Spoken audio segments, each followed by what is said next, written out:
नमस्कार दोस्तों। सालों पहले रामनगर के गांव के पास के घने जंगल में राजू नामक तांत्रिक रहता था। उसे अपनी विद्या और ज्ञान पर खूब घमंड था। उसका कहना था कि वो चाहे तो सभी को अपने काबू में कर सकता है।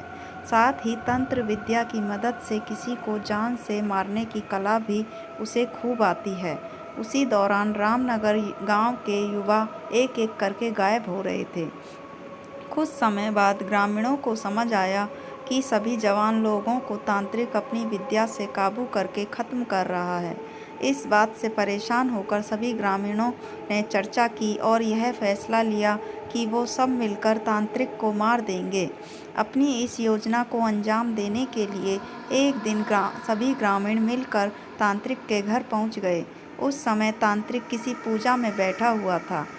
इसे अच्छा मौका समझते हुए सभी ने उसे एक कुर्सी से बांध दिया और उस पर आग लगाकर वहां से चले गए।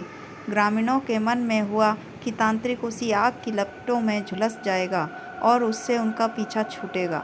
हुआ भी ऐसा ही। करीब 4 से 5 साल तक सभी लोग अपने गांव में हंसी खुशी रहने लगे। अचानक एक दिन 4 लड़के अपने शहर से घूमने के लिए कहीं जा रहे थे। तभी बीच में रामनगर गांव पड़ा। रात बहुत हो चुकी थी तो उन्हें लगा कि थोड़ा वक्त यहीं गुजार लिया जाए। चारों लड़के रामनगर के जंगल में ही रुक गए। उन्हें जंगल में कुछ घूमने का मन हुआ तो वो आगे बढ़ने लगे और बढ़ते बढ़ते तांत्रिक जहाँ रहता था वहाँ पहुँच गए। पूरे घर में मकड़ी के जाल लगे हुए थे। तभी एक लड़के को आधी जली हुई कुर्सी नजर आई और वो बिना कुछ सोचे समझे उस पर बैठ गया। बैठते ही उसके अंदर तांत्रिक की आत्मा घुस गई।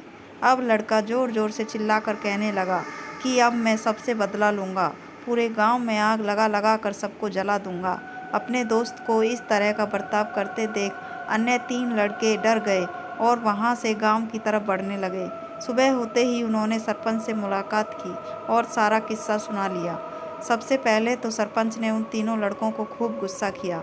उन्होंने पूछा कि तुम लोगों को किसने कहा था वहां जाने के लिए। सरपंच को गुस्सा करते देख लड़कों ने कहा कि आप हमें माफ़ कर दीजिए, लेकिन हमें अपने दोस्त को बचाना है, कुछ तरकीब बताइए। थोड़ी देर सोचने के बाद सरपंच ने कहा, अगर वो लड़का कुर्सी से उठता है और खुद को अलग आग लगा लेता है तो या शायद तांत्रिक की आत्मा उसे छोड़ दे। सरपंच ने ये बात कही ही थी कि जिस लड़के पर तांत्रिक का भूत घुसा था वो कुर्सी के साथ उड़ता हुआ गांव पहुंच गया। अपने दोस्त को इस हालत में देख उन तीनों लड़कों ने सबसे पहले जाकर उन लोगों से मुलाकात की जिन्होंने तांत्रिक की कुर्सी पर आग लगाई थी। उनसे बात करके सभी लड़के उन्हें अपने दोस्त के पास लेकर चले गए। जैसे ही उनके दोस्त के अंदर बैठे तांत्रिक ने कुर्सी पर आग लगाने वालों को अपने सामने देखा, उसे बहुत गुस्सा आया।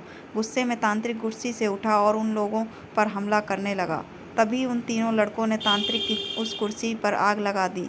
कुर्सी पर आग लगते ही तांत्रिक उनके दोस्त के शरीर को छोड़कर चला गया। कहानी से सीख, जीवन में हर काम सोच समझकर करना चाहिए। साथ ही दूसरों की सलाह पर अच्छे से काम किया जाए तो समस्या से मुक्ति मिल सकती है। अगर कहानी पसंद आई तो कहानी को लाइक करें और चैनल को सब्सक्राइब करें। धन्यवाद।